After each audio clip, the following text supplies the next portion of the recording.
I do not even know why she is still here. She acts like some kind of saint, but honestly she is just desperate. I never asked her to take care of my mother. She did it because she wanted something in return. I stood frozen just outside the half-open door, my hand still gripping the laundry basket, the air knocked out of my lungs as his voice cut through the quiet like a blade. My heart pounded so loudly I could barely hear the rest. But I heard enough. Enough to know that the years I spent beside him, the sacrifices I made, the love I gave, none of it meant anything to him. I had done everything I could to be there for his mother, to ease her pain, to stand by him during those long sleepless nights. I gave up so much, thinking it was for love, thinking we were building something together. And now, after 5 years, this was what he truly thought of me. I did not move. Could not. Something inside me cracked in that moment. Something I had held onto for too long. How do you walk back into a room and pretend you never heard the truth? I met Daniel on a rainy Tuesday afternoon in the lobby of a modest apartment building where my best friend had just moved. I had come over to help her unpack, holding a dripping umbrella and 2 cups of coffee. As I stepped into the lobby, shaking the water off my coat, I nearly collided with a man who was carrying a small box and laughing into his phone. He apologized, I smiled, and we both laughed at the awkward encounter. He had warm brown eyes, a calm presence, and the kind of smile that made you feel safe even before you had exchanged a single word. He asked if I lived in the building, and when I told him I was just visiting, he joked that the building could use more people like me, people who brought coffee. We exchanged names, then a few glances, and then an invitation for coffee that I initially hesitated to accept. But something about him made it feel easy, natural, and unforced. We talked for hours that first afternoon, seated at a small cafe just around the corner, the rain still falling gently outside. Daniel was thoughtful and attentive, asking questions and really listening. He had a softness to him, a kind of sincerity that was disarming. He told me he worked in IT, that he was close to his mother, and that he had recently come out of a long-term relationship. There was something about the way he said that last part, carefully, without bitterness, that made me feel like he was someone who understood emotional depth. I had always been the kind of person who loved deeply, who believed in showing up for others, and who gave without keeping score. It had hurt me in the past, but I never let that change who I was. I believed that the right person would not take advantage of that part of me. At that moment, I began to wonder if Daniel might be that person. Our relationship blossomed quickly but gently. Within a few weeks, we were spending most of our evenings together. He would cook dinner for me, or I would bring over homemade soup. We watched old movies, played board games, and talked late into the night. He made me laugh in a way that felt effortless. He told me I made him feel calm, that being with me was like finding a quiet place in a loud world. I believed him. He was not perfect, of course. He had a tendency to shut down when conversations got too emotional. Sometimes he would make small decisions without telling me, brushing off my input as unnecessary. At first, I saw these things as minor flaws, nothing unusual. After all, everyone had their habits and coping mechanisms. I was willing to accept those things, believing that understanding and communication would smooth them out over time. The first time I met his mother, I was nervous. He had spoken about her often, painting a picture of a strong, independent woman who had raised him on her own.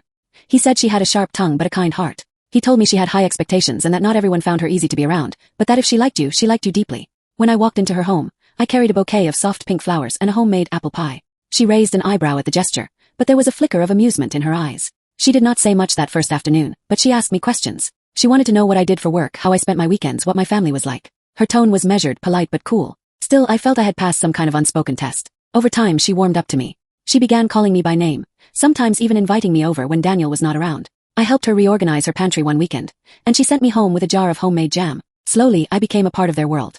I was not just Daniel's girlfriend. I was someone his mother began to trust, someone she felt comfortable enough to ask for help when she needed it. That meant something to me. The months rolled by, and our relationship settled into a quiet rhythm.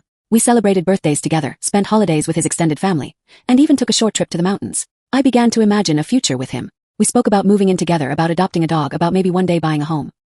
He never seemed in a rush, but he did not resist the conversations either. There was always a sense that we were moving forward, one careful step at a time. Looking back, there were moments that made me pause. He would sometimes speak about his ex in ways that felt unnecessarily dismissive, almost cruel. He once told me she was too emotional, that she made everything about her. I should have asked more questions then. I should have wondered why he felt the need to say that. But I wanted to be different. I wanted to be the one who understood him, who did not judge or push too hard. I wanted to be the woman who stayed. I remember one quiet evening when we sat on his balcony, watching the sky turn shades of lavender and rose. He reached over and took my hand, saying that he did not know where life would take us, but he was grateful for me. I squeezed his hand and told him I felt the same. In that moment, everything felt peaceful and sure. I had no idea what was coming. His mother's health began to change in subtle ways at first. She started forgetting small things, appointments, phone calls, names of neighbors she had known for years. Then came the fatigue, the persistent cough, the weight loss. Daniel brushed it off at first, saying she was just getting older. But I could see the worry behind his eyes. After months of tests, hospital visits, and second opinions, the diagnosis came. Early-onset Parkinson's disease, compounded by a chronic heart condition. The news hit him hard, but he tried to mask it with practical energy. He began rearranging parts of her house, looking into medications, researching support groups. I offered to help in any way I could, not realizing then how deeply that promise would entangle itself in my life. I told him she would not have to face this alone. I told him neither would he. He looked at me then, with something that resembled gratitude but carried a weight I did not yet understand. I thought we would face it together. I thought our love would carry us through. But love, I would come to learn, is not always enough. Sometimes it is not even real. It started slowly, almost so gradually that I did not realize how much everything was changing until it already had. After the official diagnosis, Daniel became a man on a mission. He dove into research, appointments, and calls with specialists. His mother was proud, stubborn, and not one to accept help easily. She dismissed her symptoms at first, insisted she could still manage on her own. But the disease did not listen. It crept into her body like a shadow stretching across the floor, quiet, steady, and inevitable. First, I was just offering support from the side. I went with them to doctor's appointments when Daniel could not make it. I organized her pill box. I checked in on her when Daniel had to work late. These were small things, gestures of love, pieces of kindness I gave without a second thought. I did not see myself as a caregiver. I saw myself as a partner, someone who stepped up when the person I loved needed me. But then came the night Daniel called me, his voice tense, asking if I could spend the weekend with his mother because he needed to leave town for a work conference. I said yes, of course I did. He thanked me and said, "You are the only one I trust with her." That one sentence made me feel both honored and responsible. I packed a bag and stayed at her house. That weekend turned into a pattern. 2 days, then a few more, then full weeks when his work schedule got busy. I would go home to do laundry, check my mail, and return the next morning. Eventually, I stopped going home altogether. It was not a formal decision. There was no moment where Daniel sat me down and asked me to move in with her. It just happened, as so many life-altering things do. She needed more help. I was already there, and so I stayed. I shifted my freelance writing work to evenings. I let go of a few clients who required consistent meetings or travel. I stopped going to yoga classes. My weekends became filled with medication schedules, monitoring symptoms, calling insurance companies, and soothing her on her difficult days. My world narrowed until it was only 2 people. Daniel's mother and Daniel himself when he happened to be around. First, Daniel was grateful. He would kiss my forehead and call me incredible. He told me his mother was lucky to have me, that he did not know how he would manage without me. His voice carried warmth, admiration, and something that felt like awe. I clung to that warmth like it was the reward for everything I had given up. But slowly, almost imperceptibly, the tone began to shift. He stopped thanking me, stopped asking how I was doing. When I mentioned feeling tired or overwhelmed, he would say, "She is the one who is sick, not you." If I missed his calls because I was helping her through a difficult spell, he would get irritated. "You live there now," he once snapped. "You should at least be reachable." He said it like I was an employee who had missed a deadline, not the woman who had rearranged her life to support the family he claimed to love. I began missing birthdays. My nieces, my sisters, even my father's. I was always too exhausted or too needed or both. I stopped attending gatherings with my friends. They called and texted at first, inviting me to brunch, to weddings, to little celebrations, but the more I declined, the less the invitations came. I told myself it was temporary. I told myself it was what love looked like in real life. Messy, sacrificial, noble. I repeated that word often. Noble. As if suffering in silence made my love more valid, more real. My finances began to feel the weight too. I dipped into savings to help cover her medications once, then again to hire a part-time nurse when I could not manage the late-night shifts anymore. Daniel said he would pay me back. He said he was dealing with a lot, that work had been stressful, that he was doing his best. And I believed him. There were good days. Days when his mother would smile at me with a softness that reminded me why I had stayed. She would hold my hand and thank me. She began calling me dear, and saying she was sorry I had to see her like this. I told her I was there because I wanted to be. And I meant it. But there were also dark days. Days when she forgot where she was, who I was. Days when she screamed at me out of confusion and fear. Days when I sat in the bathroom, the door locked, just to cry in peace. Daniel rarely saw those moments. He was working or out with friends or so emotionally unavailable that I stopped even trying to explain. When I did try, he would brush it off with, "You are just overwhelmed. You need to relax." I began to feel invisible, like a ghost floating between rooms. I cooked meals that no one praised. I cleaned bathrooms that no one noticed. I sat up at night listening to his mother breathe, afraid that if something happened while I slept, it would be my fault. I carried the weight of a role I had never auditioned for, and slowly, I began to lose sight of myself in it. One night, I asked Daniel if we could take a few days away, just the 2 of us. I said I could arrange for one of his cousins to stay with his mother, just for a weekend. I needed something to look forward to, some small reminder that we were still us. He laughed, actually laughed, and said, "A vacation? Right now? Are you serious?" There was no malice in his tone, just disbelief, as if the idea of me needing something for myself was ridiculous. I laughed with him, trying to make it seem like a joke. But something in me wilted that night. He began coming home later. Sometimes he did not come at all. He said he was crashing at his place, that he needed space. I told myself he was stressed. I told myself it was hard for him to see his mother this way. I told myself he loved me, but he just did not know how to show it right now. I repeated those lies like a prayer. One afternoon, I got a call from my mother. She said gently, "You do not sound like yourself anymore." I had no idea what to say. I wanted to tell her everything. I wanted to scream into the phone and ask why I felt so alone while standing in the middle of someone else's life. But instead I said I was just tired. She offered to come visit. I told her no. Daniel would not like that. It was easier to stay quiet. At some point I stopped looking in mirrors. Not because I disliked my appearance, but because I did not recognize the woman looking back at me. She looked exhausted. Hello. Her eyes carried questions she did not know how to ask. There were no dramatic arguments, no breaking points. Just the slow erosion of kindness, of attention, of the space I used to occupy in his life. And still I stayed. I stayed because I had already given up so much. I stayed because I told myself that if I left now, it would all have been for nothing. I stayed because love, once given so freely, became a kind of prison I had built with my own hands. And Daniel, he no longer seemed to see me at all. The days began to blend into one another like a slow, unending fog. Morning followed night without distinction, and my life became a long series of routines centered around Daniel's mother. I woke before the sun, not because I wanted to but because her medication schedule demanded it. I would shuffle down the hallway in my slippers, bleary-eyed, to prepare her pills and check her blood pressure. She had begun having trouble swallowing, so even giving her medicine had become a delicate process of coaxing and patience. After breakfast came physical therapy, which I did myself because we could no longer afford the professional sessions. I watched hours of videos online, learning how to help her stretch her limbs and strengthen her weakening muscles. She hated it, resented it even, and would often lash out at me. Some days she would cry from frustration, calling herself a burden. Other days she would accuse me of treating her like a child. I tried not to take it personally. I told myself it was the illness speaking, not her. But every word chipped away at something in me I could not quite name. After lunch, if she was able to nap, I would try to catch up on my freelance work. But my mind was rarely focused. There were bills to pay, calls to make, new prescriptions to fill, medical insurance codes I did not understand but had to navigate. Every moment felt like a task. There was no time to think about what I needed, because there was no room left for me. Daniel, once attentive and warm, had become like a guest in his own life.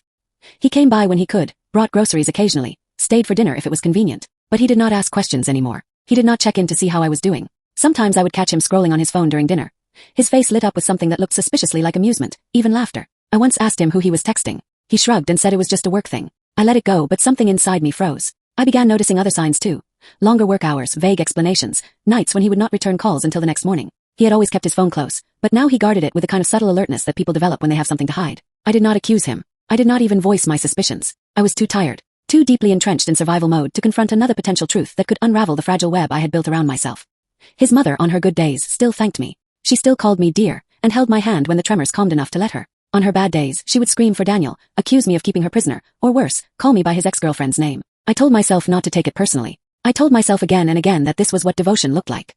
His extended family, distant cousins, old family friends, would occasionally drop by for brief visits. They would come with flowers or chocolates, staying long enough to pat his mother's hand and offer me a smile that barely masked their discomfort. They never stayed long enough to witness the more difficult moments, never lifted a finger to help, but they all had opinions. She looks thinner, one aunt whispered to me, as if I had been starving her. Are you sure she is taking the right medication? Another questioned, though she had never once asked to see the regimen. One cousin, a woman I barely knew, said to Daniel in front of me, "It is sweet that she is helping, but do not you think you should hire a professional? This kind of care is not for everyone." Daniel nodded in vague agreement, but said nothing to defend me. I smiled through it all. I nodded politely. I thanked them for their concern. Then I went back to wiping his mother's mouth after meals and helping her into the bath because there was no one else who would do it. I stopped calling my own family as often. My mother would always ask if I was eating well, if I was getting any rest, if Daniel was helping. I hated lying, but I hated worrying her more. So I told her I was managing, and she believed me. I missed my sister's engagement party. I forgot my father's birthday until a week after the fact. I missed a funeral for a distant cousin who had once been like an older brother to me. My absence became normal, expected. I had disappeared from my own life without anyone noticing.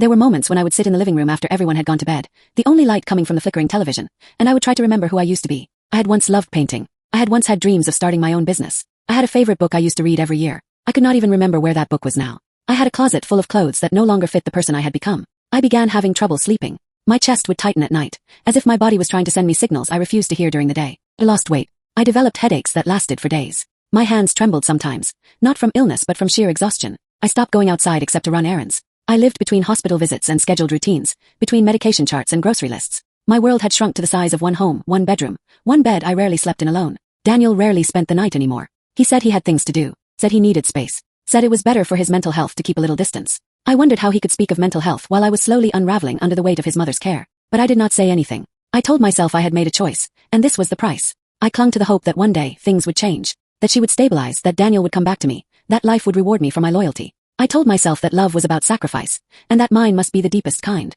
I told myself I was not alone, even when I was. I told myself I mattered, even when no one said it to me anymore. I began writing again, not for clients, but in secret. Short journal entries scribbled into a notebook I kept hidden under the mattress. I wrote things I could not say out loud. I wrote about the moments when I wished I could just get in the car and drive away. I wrote about the guilt I felt for even thinking that. I wrote about how Daniel had stopped looking at me like someone he loved. I wrote about how I missed hearing my own name said with warmth. Sometimes I would stare at the pages and wonder what someone else would think if they read them. Would they think I was selfish, weak, or would they see what I could no longer admit? I was breaking, slowly, quietly, and without anyone noticing. One night, after she had finally fallen asleep, I sat in the kitchen staring at a cold cup of tea. Daniel walked in, grabbed a snack from the fridge, and said he had to head out again. I asked him if we could talk. He looked at me like I had interrupted something important. I asked him if he still loved me. He paused, then gave a non-committal shrug and said, "I appreciate everything you do." That was it. Not yes. Not of course. Just appreciation. As if I were a loyal employee who had stayed late to finish a project. My heart did not even break in that moment. It simply went still. He nodded. I let him go. I stood in the quiet house, the only sound the humming of the refrigerator and the echo of his absence, and I realized something terrifying. I had lost myself, and I did not know how to find the way back. The first time I truly saw the crack, it was not in a fight. It was not in a moment of screaming or dramatic silence. It was over something as small as a birthday. His mother's birthday. I had spent the entire week preparing for it. She was not in the mood for much celebration, but I thought it would be good for her to feel remembered. I cooked her favorite meal from scratch, even though she had developed dietary restrictions. I adjusted the recipe 3 different times to make sure it would not interfere with her medication. I called a few of her old friends to send cards, which they did, and I even managed to put together a little slideshow of her childhood photos to play on the living room television. Daniel walked in late that evening. He had said he would be there by 5. It was past 8 when he finally showed up. He brought flowers, the cheap kind from a gas station, still wrapped in plastic with the barcode visible. His mother smiled weakly, but I could tell the effort had exhausted her. I stood at the doorway, hoping he would acknowledge what I had done. Instead, he kissed the top of his mother's head, sat down on the couch, and asked what was for dinner. Not one word about the decorations I had stayed up making. Not a single comment about the effort I had put in. Not even a glance at the slideshow, which was still looping in the background with gentle music. Later that night, I asked him quietly, "Did you notice the photos? I found some from her college days." He looked up from his phone and replied, "Yeah, sure, that was nice. You always go a bit overboard." He smiled as if that were a compliment. Then he returned to scrolling through his messages. That smile stayed with me for hours after he had gone to sleep on the living room couch, claiming he was too tired to move. I stared at the ceiling above our bed, listening to the faint sounds of traffic outside, and asked myself a question I was not yet ready to answer. Was this still love? There were other moments, smaller and more frequent, like little stones piling onto my chest. I began to see how little he respected what I had given up. Once, I overheard him talking on the phone to a friend, telling him how the situation at home was manageable because she is handling it. Not we. Not even my name. Just she. A faceless solution to a problem he could not be bothered to fix. When I asked him later what he meant, he laughed and said, "You are overthinking again. You know I appreciate you." Appreciate. That word again. As if I were a coworker who had volunteered for an extra shift. I tried to talk to him more. I would wait for quiet moments, after his mother had gone to bed, or during our rare dinners alone, and I would ask him how he felt. I told him I was struggling, that I needed more of him, more support. I told him I was burning out. He would listen in silence, nodding occasionally, and then offer vague promises. "Things will get better." Or, "You are strong, you always figure it out." Sometimes he would say, "What do you want me to do?" As if my needs were an inconvenience he had not expected to deal with. When I told him I missed the way we used to talk, he said, "You are just emotional because you are tired." That was the first time he used the word emotional like an insult. From that moment I stopped bringing things up as often. I started writing more in my journal. I wrote late at night in the kitchen, with a blanket around my shoulders and a cup of tea that always went cold. I wrote about how I felt invisible. I wrote about how Daniel no longer touched me unless it was out of habit. I wrote about how the silence between us had become louder than any argument could have been. I began to question everything I once believed. Was this the same man I had fallen in love with? Was the charm from our early days genuine, or had I simply seen what I wanted to see? Had I imagined the warmth in his voice, the way he used to brush my hair back when we kissed, the way he used to say my name as if it meant something? There were nights when he did not come home. He would text me sometimes, always vague, running late, or staying at a friend's. I would ask which friend and he would say, "You do not know him." He stopped explaining himself, and I stopped asking, because I was afraid of what the truth might be. Once when I pushed, asking where he had really been after showing up at 2 in the morning, he looked at me with something like pity and said, "Why do you always assume the worst? You are making things harder than they need to be." I wondered then if I was the one losing my grip. I began second-guessing myself. Was I being unfair? Was I expecting too much? Maybe he was tired too. Maybe he just did not know how to help. But no matter how many excuses I made for him, the truth kept whispering in the background, louder each day. I watched him one evening as he stood in the hallway, speaking softly into his phone. I could not hear what he was saying, but his tone was gentle in a way he no longer used with me. When he saw me watching, he quickly ended the call and asked if I needed something. Said no, and I walked away. I could not bring myself to ask anymore. The physical space between us had become obvious. He no longer reached for my hand when we walked side by side. He stopped calling during the day. He no longer brought small surprises home. No favorite snacks, no flowers, not even a silly card like he used to do. I realized that I was now the one who remembered everything. His schedule, his needs, his appointments. And he remembered nothing about me. One day, his mother had a particularly difficult episode. She had fallen in the hallway, and it had taken all of my strength to lift her. I hurt my back in the process. I called Daniel, asking if he could come home to help. He said he was in a meeting. He did not ask if I was all right. I hung up the phone and cried in the bathroom for nearly 30 minutes, biting my sleeve to muffle the sound. Later that week he came home late again. I sat him down, determined to talk. I told him that I felt abandoned, that I felt like I was carrying everything alone. I told him I was hurting, not just physically but emotionally, deeply. He looked tired, annoyed even, and said, "I cannot be everything for everyone. You knew this was not going to be easy. If you are not up for it, maybe you should not have taken it on." I stared at him, stunned. I reminded him that I had given up my job, that I had stayed when no one else would, that I had done it all for love. And he said, "I did not ask you to give up everything. That sentence echoed in my head for days. He had asked. I remembered the night clearly. The tears in his eyes, the promises he made. But now he was rewriting history, as if my sacrifices had been voluntary donations he never requested. From that point on, something in me shifted. I still cared for his mother. I still gave her my attention and kindness. But with him I began to pull back. I stopped waiting for his approval. I stopped trying to reach for what he would not give. I began saving again. Small amounts from odd freelance jobs I took at night. I started going on walks by myself. I spoke to my mother more, though I did not tell her everything. I was not ready yet, but I knew I could not keep pretending. I reread my journal entries and began noticing how often I had apologized. For my feelings, for asking questions, for needing love. It became clear to me that what we had was no longer love. It was obligation, habit, maybe even resentment. But not love. And once I saw that, I could not unsee it. It was a Sunday afternoon, the kind that used to mean rest and quiet when life was simpler. The air inside the house was still, filled with the scent of chamomile tea and the faint hum of the laundry machine down the hall. His mother had fallen asleep in her chair after lunch, a blanket tucked around her legs and her television turned low to some program she was barely watching. I was in the kitchen, wiping down the counter, moving slowly because my lower back still ached from a strain I had not given time to heal. I heard the front door open and close. Daniel's voice followed soon after, light, casual, like someone without a single burden on his mind. I expected him to come into the kitchen, maybe greet me. Instead, I heard the creak of the floorboards above, the upstairs hallway, and then the soft click of the guest room door, which he often used for long calls. Something about that moment felt strange. He had not called out to me. He had not asked about his mother.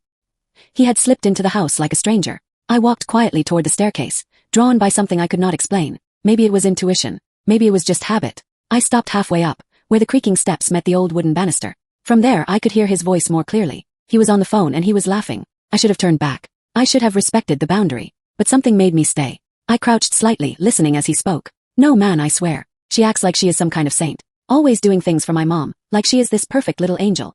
He laughed again, short and bitter. I mean, come on. Who even asked her to go that far? She makes it look like she gave up her life for us. Like she is some kind of martyr. Please. She loves the attention. I could feel the blood rush to my face. My heart pounded so loud I could hear it in my ears.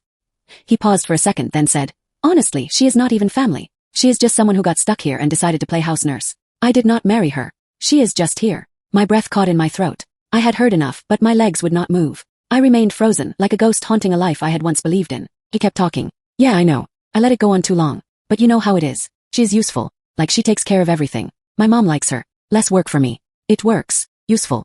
That word struck something deep in my chest. She would be nothing without me anyway, he added. She has no one. No job, no real future. This place gave her a role. I gave her a role. She should be grateful. I felt my knees weaken. I had to grip the railing to stay standing. My mind reeled with disbelief, but the words kept playing on repeat in my head. She would be nothing without me. She is just doing it for attention. She is not even family. That was how he saw me. Not as someone who had stayed through the hardest years of his life. Not as someone who had lifted his mother from the floor, who had fed her, bathed her, comforted her through night sweats and hallucinations. Not as someone who had given up dreams, friendships, time, money, identity for him. To him I was a convenient placeholder. A housemaid wrapped in a performance he no longer respected. A woman who could be dismissed with a cruel laugh and a few careless words. I turned slowly, afraid to make a sound, afraid he would know I had heard him. I walked down the stairs, each step heavier than the one before. I moved like someone who had been underwater for too long, disoriented and out of breath. My hands trembled. My throat burned with the scream I could not release. In the kitchen, I stared at the countertop I had just wiped. I saw my own reflection in the microwave door. My eyes were wide, my cheeks pale, my mouth slightly open. I looked like a stranger in that reflection. I did not recognize the woman I saw. I sat down at the table, my hands folded in front of me, and I tried to process what had just happened. The truth, raw and cruel, had shattered the last illusions I had held onto. I had believed that love, even when strained, still lived somewhere in the quiet moments. I had believed that even if we had lost our way, there was still a thread connecting us. But I was wrong. What I had heard was not just a betrayal of trust. It was a revelation of his true self, the part he never showed me, the part he saved for others when he thought I would never hear. And now I had heard it. 5 years. 5 years of waking up early, going to bed late, checking medication schedules, taking calls from doctors, preparing meals that met strict dietary rules, cleaning up after accidents, comforting her through panic attacks and pain. 5 years of canceling plans, avoiding vacations, giving up work, putting my own needs on a shelf so high I forgot they were even mine. 5 years of asking for nothing but understanding, for a little affection, for a thank you spoken from the heart. And he had given me this. I remembered every moment he had dismissed me. Every time he said I was being dramatic. Every time he changed the subject when I said I was tired. Every time he deflected when I asked for more of his time. His presence, his care. All of it suddenly made sense. It was never about him being overwhelmed or confused or lost. It was about him never valuing me in the first place. He did not see me. He never had. I thought back to the early days, the promises, the shared laughter, the long walks where he had held my hand and said we would build something beautiful together. I realized now that I had built something, yes, but I had built it alone. He had stood by while I constructed a life around his needs, while I tied myself in knots trying to be enough. And now I understood that nothing I did would ever have been enough. Not because I was lacking, but because he had never truly cared. That kind of love cannot be fixed. That kind of view of a person cannot be unlearned. I sat there until the sky outside turned from pale blue to dusky gray. I did not cry. I did not scream. I just felt the weight of the truth settle over me like a blanket soaked in ice. When I finally stood, I moved carefully, deliberately. I checked on his mother, adjusted the blanket around her feet, and made sure her water glass was full. She stirred slightly and whispered a soft thank you in her sleep. At least she had seen me. I walked upstairs and past the guest room. I did not stop. I did not knock. I did not want to hear any more. I gathered my coat from the closet, grabbed my small purse, the one with the emergency cash I had quietly saved, and walked out the front door. The air outside was cool and sharp. It filled my lungs with something I had not felt in a long time. Clarity. I did not know where I would go yet. I did not know how I would explain anything to anyone. But I knew I could not stay. Not after hearing the truth. Not after understanding that I had been nothing more than a shadow in someone else's story. And as I walked away from that house, I did not look back. The silence that followed her departure was deafening. She walked through streets without any clear direction, the late evening air brushing past her cheeks like a quiet whisper of things she had long forgotten. Peace, stillness, and the weight of her own name. Her footsteps echoed on the sidewalk as her mind tried to make sense of everything she had heard and everything she had endured. There was no one to call, no plan to follow, only the soft rhythm of her breath and the ache sitting deep in her chest like an unwelcome companion. That night, she stayed in a small, affordable motel on the edge of town. The room was plain, sterile in its neatness, but for the first time in years, it was hers. She did not have to listen for anyone's footsteps. She did not have to prepare medications or meals or wait for the disapproval hidden in silence. She lay on the bed, eyes wide open, staring at the ceiling as the weight of 5 years came crashing into her all at once. The tears came without warning, thick, hot, and relentless. Her body shook as sobs escaped her lips, uncontrollable, painful, like a storm she could no longer hold back. It was not just the betrayal that broke her. It was the realization that she had betrayed herself. Somewhere along the way, she had stopped being her own person. She had become an extension of someone else's needs, desires, and expectations. She had dimmed her own light, swallowed her own voice, and convinced herself that this was love, that this was what it meant to be loyal. But now, in this unfamiliar room, surrounded by the quiet hum of a refrigerator and the distant sound of traffic, she allowed herself to unravel. She cried until her body could not produce another tear. And then, as the exhaustion finally settled into her bones, she fell asleep. The next morning came with a strange kind of clarity. Her eyes felt swollen and her head was heavy, but there was a calmness she had not known in years. She sat up slowly, let her feet touch the cold floor, and took a deep breath. The air did not feel as heavy. Her shoulders were not clenched so tightly. Something inside her had shifted. She made herself a cup of weak coffee using the motel's small machine. It was bitter, but it grounded her. She sat at the little desk, pulled out a pen and the back of a receipt she had found in her bag, and began to write. It was not poetry, it was not a list, it was just her thoughts. One word came first. Enough. She wrote it slowly, then underlined it. Then she began to write more. I have given everything. I have waited for someone to see me, to choose me, to care for me as deeply as I cared for them. But I cannot wait any longer. I have to choose myself. The words were not elegant, but they were true. Later that day, she called her sister. They had not spoken much in the past year. Distance, time, and exhaustion had eroded their closeness. But when her sister picked up the phone and heard her voice, there was no hesitation. What happened? Her sister asked, her voice instantly alert. I left, she replied, her voice shaking. Where are you? Are you safe? Yes, I am in a motel. Do you want me to come get you? The kindness in that simple question broke something else inside her, something she did not know had been waiting to heal. She nodded, even though her sister could not see her, and then whispered, yes. Her sister arrived 3 hours later. They embraced in the parking lot, both of them holding on a little tighter than expected. No one asked questions immediately. Her sister simply helped her pack her things, loaded them into the back of her car, and drove her home. The following days were quiet but nurturing. Her sister gave her space when she needed it and comfort when she asked. They talked late into the evenings, unpacking the years she had spent in silence. Her sister cried when she heard the details, the sacrifices, the loneliness, the cruel words that finally pushed her to leave. One afternoon, her sister encouraged her to see someone, a therapist who had helped her through her own struggles years ago. First, she hesitated. She had always believed she could handle everything on her own. But something inside her whispered that it was time to accept help. The therapist's office was warm, filled with books and soft lighting. During the first session, she found herself struggling to speak. She did not know where to begin. But the therapist simply nodded, waited, and said, you do not have to rush. You are here, and that is enough. That sentence stayed with her. Over the next few sessions, she began to open up. She spoke about the slow erasure of her identity, about the guilt she felt for walking away, and the anger that simmered beneath her sadness. The therapist listened without judgment, offered gentle insights, and slowly helped her begin the process of reclaiming herself. Outside of therapy, she began to reconnect with people she had lost along the way. An old college friend reached out after seeing a photo her sister posted. They met for coffee, and though there was awkwardness at first, it quickly gave way to laughter and shared memories. It reminded her that she had once been a woman full of joy, full of ideas and dreams. That part of her was not gone, it was just buried. She also began to set boundaries. It was difficult at first. Her phone buzzed with messages from Daniel, some apologetic, some defensive, some begging for explanation. She did not respond. She had said everything she needed to say by walking away. There was no conversation that would undo what he had revealed. And more importantly, she no longer needed his validation to feel whole. With every day that passed, she grew stronger. She began to eat regularly again, to sleep through the night, to go on walks without a sense of urgency. The world felt bigger, wider, full of possibilities she had forgotten existed. One evening, she stood in front of a mirror in her sister's guest room.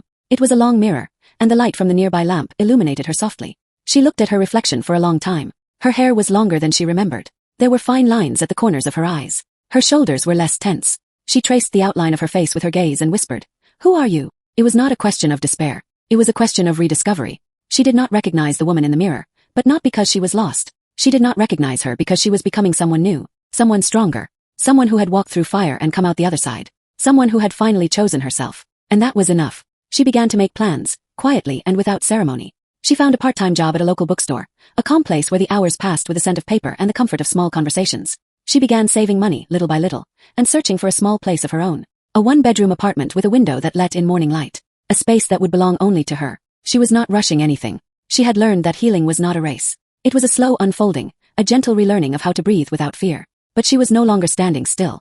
She had begun to move forward, and with every step, she left behind the weight of who she had been and stepped into the freedom of who she was becoming. And somewhere deep inside her, a quiet voice, her own voice, began to rise. You are allowed to begin again. You are allowed to be whole. You are allowed to choose yourself.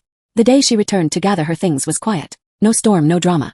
Just a still morning sky and a deep resolve she had never felt so clearly before. She arrived when she knew he would be at work. She did not want a confrontation, not because she feared him, but because she no longer needed one. She had already said everything by walking away. She had found her peace, and she would not let him disturb it. Her sister helped her pack. Did not take long. Most of what she owned had never felt like it truly belonged to her. The room she had cleaned, the meals she had cooked, the life she had poured herself into. It had never truly welcomed her. As they moved from room to room, she did not cry. She did not hesitate. She simply took what was hers and left everything else behind. They were just about to finish when the front door opened. She heard his voice before she saw him. So this is how you want to do it? He asked, standing in the doorway, arms crossed, his eyes sharp with disbelief. No goodbye. No explanation. She stood straight, turned to face him, and met his gaze without flinching. Her sister stood beside her, silent but unwavering. I heard what you said, she replied calmly. That was the explanation. He blinked, momentarily caught off guard. You are taking it out of context. There is no context in which those words mean anything kind, she said. You mocked me. You belittled everything I did for your mother, for you, for this house. And I stayed silent for too long. But not anymore. His voice rose. I was angry. I was venting. You are just walking away over one thing I said. She took a deep breath and looked around the room that had once felt like her prison. I am walking away because you never saw me, she said. Not really. You used me. You took and gave nothing back. I gave you 5 years of my life. I gave your mother care and comfort. And what I got in return was your disrespect. He tried again, this time with a softer tone, the manipulative charm returning. We can talk about it. You are overreacting. Things were tough, but we had something. You loved me. She nodded slowly. Yes, I did love you. And that is exactly why this hurts so deeply. But love does not survive in a place where it is starved. His eyes narrowed. You are just being dramatic. You are not strong enough to make it on your own. That was when she smiled. I am already doing it, she said quietly. And you are the one who will have to live with the memory of what you lost. Without waiting for another word, she turned away. Her sister followed. They walked out of the house together, into the sunlight, and closed the door behind them. It was not until they were halfway home that she allowed herself a deep breath of relief. Not fear. Not sadness. Relief. The kind that comes when a burden has finally been lifted. She looked out the window at the passing trees and felt a strange lightness in her chest. She had finally chosen herself, and she had meant it. The first few weeks were filled with a strange mix of emotions. There was peace, yes. There was freedom. But there was also grief. She mourned the years she had lost, the parts of herself she had silenced. She mourned the version of love she had tried so hard to believe in. Sometimes she would wake up with a familiar ache of routine, the muscle memory of caregiving still etched into her mornings. But slowly that began to fade. She filled her time with things that nurtured her. Long walks in the park. Quiet evenings with books she had never had time to read. Afternoon calls with her sister, who had become her closest confidant again. She continued therapy, uncovering more layers of herself with every session. She began to write. Not for anyone else, just for herself. Pages and pages of thoughts, feelings, memories. It was like mapping out her soul after a long storm. She moved into her own apartment by the end of the season. It was small but filled with light. She chose every piece of furniture carefully, not for utility but for joy. A yellow armchair by the window. A soft blue rug that reminded her of the ocean. Plants that she spoke to every morning, nurturing something alive just for the sake of it. Her job at the bookstore became more than work. It became a place of connection. Customers came in regularly, and she began to recognize their faces, their favorite authors, their stories. She laughed more, smiled without forcing it. She no longer felt invisible. One day, she ran into an old friend at the market. They hugged and caught up over coffee. Her friend asked her what had changed, what had brought her back to life. I remembered who I am, she said softly. There were still moments when doubt tried to return. Moments when the weight of those 5 years felt like too much. When his words echoed in the back of her mind. But they no longer held power over her. She would hear them, acknowledge them, and then let them go. Because she had learned the difference between being needed and being valued. One morning, as she stood in her kitchen making tea, she caught her reflection in the window. There was something in her eyes that had not been there before. Strength, clarity. She saw a woman who had endured, who had broken, and who had rebuilt herself with care and courage. She would never forget what he said.